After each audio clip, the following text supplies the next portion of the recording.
El Nuevo Testamento es el cumplimiento de la historia que inicia en el Antiguo Testamento. En Sinopsis del Nuevo Testamento 1, el doctor Alberto Platt, destacado maestro de la Biblia, presenta un panorama de Mateo a Romanos con un enfoque en el plan de Dios de la salvación. Acompáñenos en este recorrido por las páginas del Nuevo Testamento.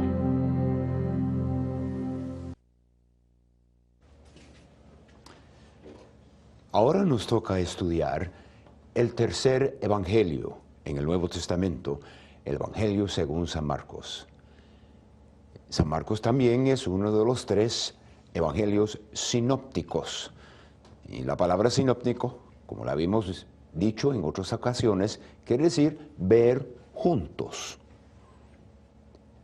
Puesto que San Marcos presenta la misma historia, aunque en forma más breve, la historia del ministerio de nuestro Señor, ya muchos de los rasgos de ese ministerio lo habíamos visto en el estudio de San Mateo.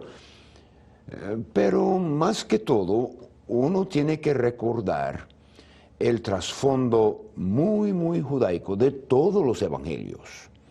Y como dijimos con referencia a San Mateo, hasta la cruz del Calvario, los evangelios presentan una extensión de lo que es el Antiguo Testamento, visto en un ambiente fuertemente judaico. Esa economía no terminó hasta que el velo en el templo fue rasgado en dos, y eso sobrenaturalmente en la muerte de nuestro Señor Jesucristo. El Señor Jesucristo presentado en cada uno de los cuatro evangelios es el mismísimo Cristo, el Cristo de la iglesia naciente, el Cristo también de la era presente, y es uno y el mismo.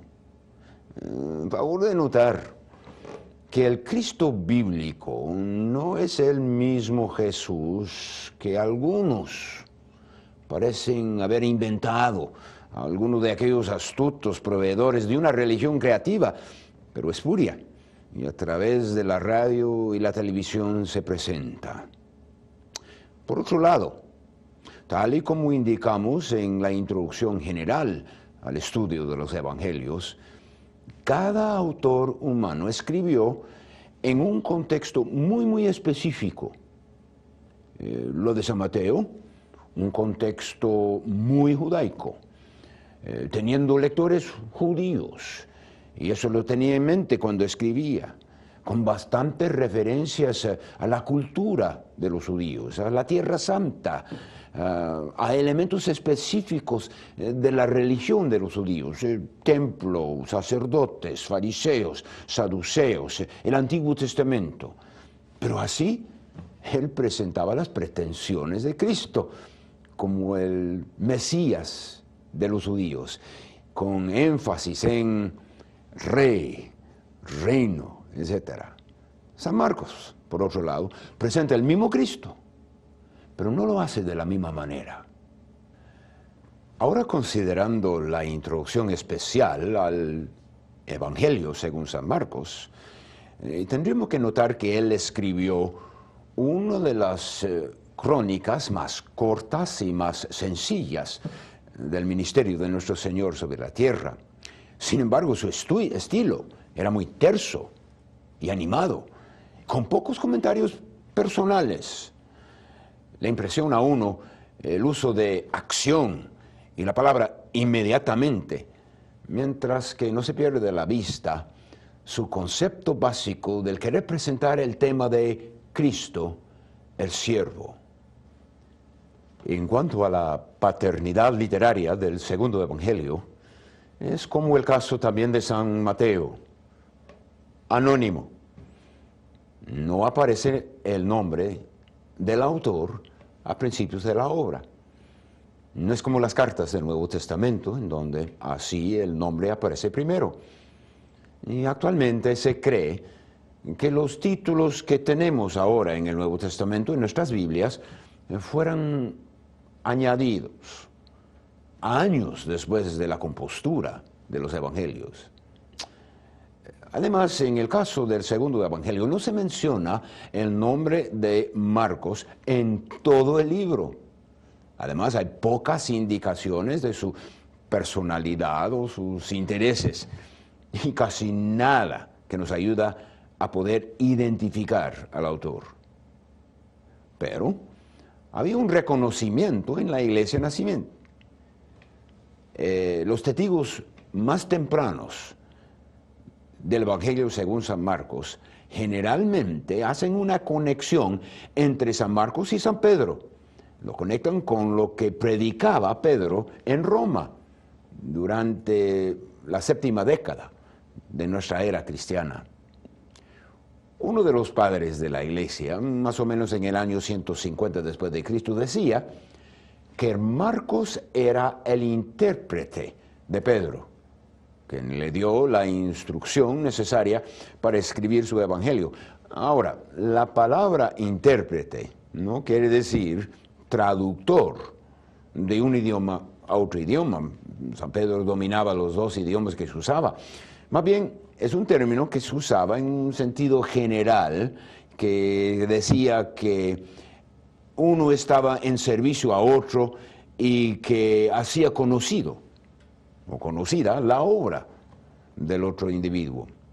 Ahora, Eusebio, citando a Clemente de Alejandría, también, quien dijo que los oyentes de Pedro habían implorado a San Marcos que apuntara a la doctrina de San Pedro.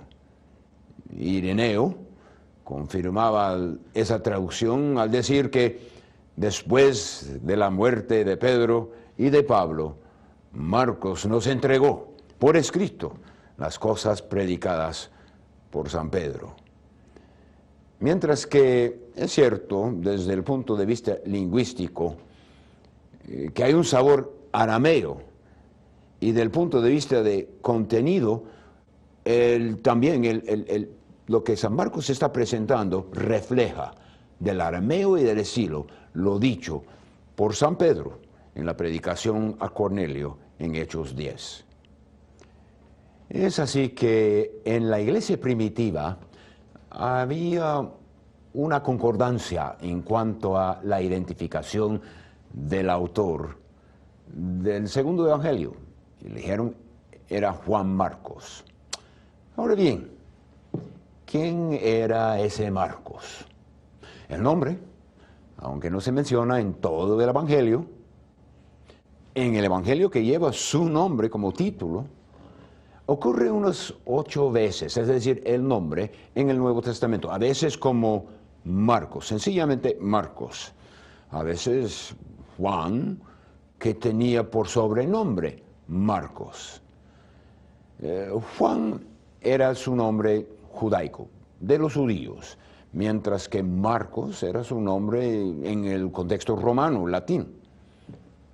En primer lugar, la mención de su nombre en Hechos 12:12 es donde aprendemos que también el nombre de su madre era María. Evidentemente, esa mujer estaba bien acomodada. Tenía una casa de un tamaño regular y con sirvientes en la ciudad de Jerusalén. Fue en esa casa en donde hubo una reunión para la oración y eso estaba en progreso, en marcha, cuando San Pedro fue libertado de la cárcel. Ahora aquí nos toca comentar sobre 3 conjeturas interesantes. El primero, ¿será posible que esa casa fuera la casa en donde el Señor Jesucristo y sus discípulos celebraron la cena pascual y la mesa del Señor? El lujo de detalles en San Marcos capítulo 14, de versículos 12 a 16, lo sugiere. Ahora, ¿será posible que el jardín de Getsemaní fuera la propiedad del mismo dueño? Y la tercera conjetura.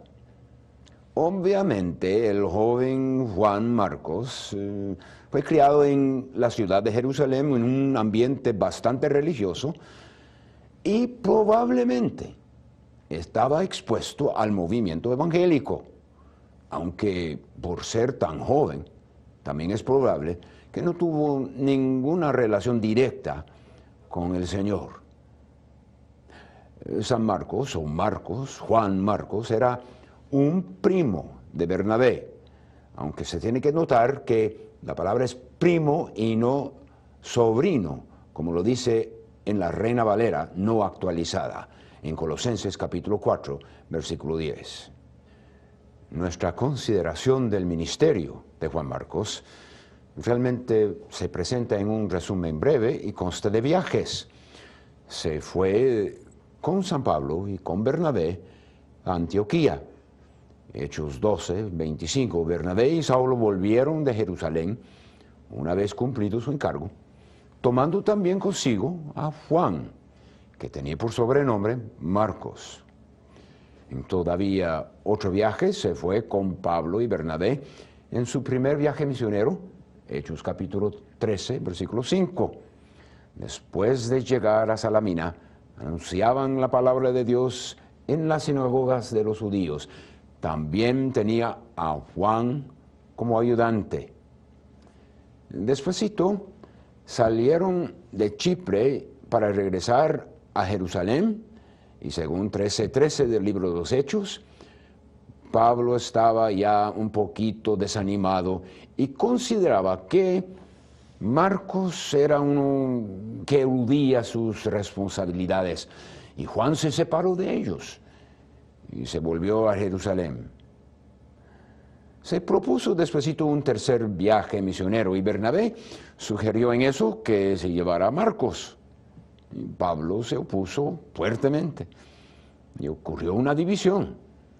Pablo tomaba a Silas y Bernabé a Marcos.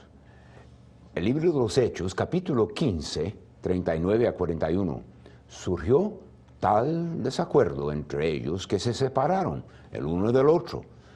Bernabé tomó a Marcos y navegó a Chipre, y Pablo escogió a Silas y salió encomendado por los hermanos a la gracia del Señor. Luego recorría Siria, Cilicia, fortaleciendo a las iglesias, y de ahí en adelante Marcos desaparece de la escena por unos 10 años. Después de aquellos 10 años, encontramos a Juan Marcos con San Pablo en Roma. Colosenses capítulo 4, versículo 10. Os saludan Aristarco, prisionero conmigo, Marcos, el primo de Bernabé. Ya habéis recibido instrucciones acerca de él. Si va a vosotros, recibidle. Así que parece que sí remendaron las relaciones. Y definitivamente así, puesto que se fue también de Pablo, que quería la presencia de Marcos consigo y lo consideró útil. En 2 de Timoteo capítulo 4, toma a Marcos y tráela contigo, porque me es útil para el ministerio. En cuanto a la obra literaria, tendríamos que considerar la ocasión de ella. Y como en otros casos, el alcance, la diseminación del Evangelio contribuyó a eso.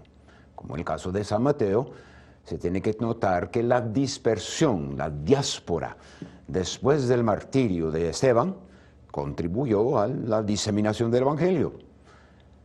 Y el libro de los Hechos nos da la crónica de la marcha del cristianismo a través de Siria, Asia Menor, Macedonia, Grecia y hasta Italia. No cabe duda que en todo eso, muchos de los gentiles que aceptaron al Señor fueron ciudadanos romanos.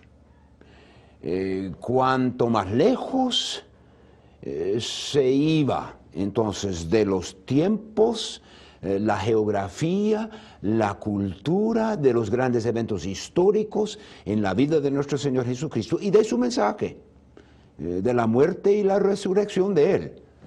Tanto más obvio entonces llegó a ser que se tenía que escribir un evangelio para el lector romano. Si uno puede aceptar la tradición preservada por Clemente de Alejandría, actualmente era la petición de muchos romanos cristianos creyentes que San Marcos escribiera lo que escribió en su segundo evangelio. Cierto número de elementos se combinan para ayudarnos a establecer una fecha probable para la escritura esa, la obra de San Marcos. Si las conexiones y las tradiciones con San Pedro son verídicas, entonces San Pedro llegó a predicar en la ciudad de Roma más o menos en 64 a 65 después de Cristo. Probablemente poco tiempo después de que Nerón incendió a la ciudad de Roma. Y eso lo hizo en el verano del año 64. Tanto San Pablo como San Pedro, ambos, perderían sus vidas en los próximos 2 años. Así que con la tradición de que Marcos escribió del punto de vista de Pedro, su perspectiva, y bajo la petición, o de acuerdo a la petición de los romanos mismos, los creyentes, en Roma, probablemente lo hizo antes de que la persecución haya llegado a su apogeo, y antes de la caída de la ciudad de Jerusalén también. Es así que entre 65 y 70 después de Cristo, probablemente tendríamos la fecha de 68, en el año 68 después de nuestro Señor Jesucristo. El carácter gentil del segundo evangelio, San Marcos, es tan claro como era el carácter judaico de San Mateo. Muchos versículos del Antiguo Testamento en San Mateo, y en San Marcos mucho menos de la mitad se cita del Antiguo Testamento en sus citaciones y alusiones. Así es que San Marcos está presentando un mensaje netamente gentil y para los romanos. Puesto que lo del Antiguo Testamento no tendría el mismo interés ni mismo significado para los gentiles, él se dedicaba a presentarlo a la mentalidad romana. Lingüísticamente hablando, San Marcos también clarifica o interpreta palabras arameos. Y lo hace porque los de hablar ahí en el idioma del latín no hubiera entendido, los de otra cultura no hubiera entendido. Se ha dicho que el griego de San Marcos actualmente utiliza expresiones prohibidas por los expertos en la gramática, pero que era un griego que encontraría su lugar en el idioma mixto, digamos impuro, el hablar griego de aquellos esclavos o de los libertos, quienes habían formado partes de la congregación de creyentes en Roma. Además, muchas veces se ofrece una explicación en San Marcos de las costumbres de los judíos, de la geografía de la Tierra Santa y de Jerusalén y los lugares alrededor. También es cierto que en general el tono de la obra y su énfasis en acción, en narración, llamaría la atención de la mentalidad o la mente del romano. Razón, filosofía, etcétera, sería lo atractivo al griego, pero no tendría el mismo impacto en Roma, que tenía más la idea de acción y movimiento, y así contemplaba. San Marcos presta atención muy especial a la preparación de los discípulos y comenta sobre las dudas y perplejidades de los discípulos en la transfiguración de nuestro Señor, con el comentario aquel del Señor de la resurrección de entre los muertos. Y ellos guardaron la palabra entre sí, discutiendo qué significaría aquello de resucitar de entre los muertos. También comenta la indignación del Señor en la ocasión de la reprimenda que los discípulos les dio a quienes trajeron a los niños. En capítulo 10, versículos 13 y 14, y les presentaban niños para que los tocase, pero los discípulos los reprendieron. Al verlo, Jesús indignó y les dijo: dejad a los niños venir a mí, y no les impidáis, porque de tales es el reino de Dios. Número 4. San Marcos es preeminentemente el evangelio de la pasión de nuestro Señor, con más del 40% del libro, tratando del viaje hacia Jerusalén y los eventos finales en aquella ciudad. El Evangelio según San Marcos hace hincapié en la cristología desde el principio, desde su primer versículo, en donde el Señor Jesucristo es designado el Hijo de Dios. Dicha posición se confirma en lo dicho, por ejemplo, por el Padre mismo, en 1:11. Y vino una voz del cielo: tú eres mi Hijo amado, en ti tengo complacencia. Después, Jesús mismo decía en 13:32, pero acerca de aquel día o de la hora, nadie sabe, ni siquiera los ángeles en el cielo, ni aun el Hijo, sino solo el Padre. Los demonios mismos confesaron eso, y los espíritus inmundos, siempre que le veían, se postraban delante de él y gritaban diciendo: tú eres el Hijo de Dios. Y al fin, aquel centurión en la cruz, ahí, 15:39. El centurión que estaba de pie delante de él cuando vio que había muerto de esta manera, dijo: verdaderamente, este hombre era Hijo de Dios. Con todo de hacer hincapié en cristología, hay ciertas omisiones en el Evangelio según San Marcos. Por ejemplo, no hay ninguna genealogía de nuestro Señor. Tampoco hay una crónica del nacimiento, la infancia de Él. Tampoco hay sermón de la montaña. Y Cristo nunca se llama Rey en todo el Evangelio, a menos que sea en boca de los enemigos, mofándose de Él. Hemos terminado nuestro estudio con el Dr. Alberto Platt por hoy. Ojalá esté captando el mensaje central del Nuevo Testamento, que es nuestro Señor Jesucristo. Siga estudiando sus notas y dé atención especial a la lectura de los pasajes tratados en esta lección.